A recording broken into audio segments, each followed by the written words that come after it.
Isang pangmalakasang paliguan lang naman ang aming pinuntahan na bukod sa sobrang linaw at lamig ng tubig ay meron ding naggagandahang tanawin na puno ng mga naglalakihang puno na nakadagdag atraksyon para sa mga turista.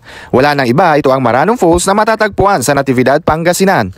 Alam mo bang ito ay kilalang waterfalls sa probinsya ng Pangasinan? Kahit mga ibang bayan o probinsya ay hindi alintana ang layo mapuntahan lang ang falls na ito. Ang salitang Maranong sa Ilocano ay maraming tubig that describes the waterfalls perfectly as it never dries out even during the dry season.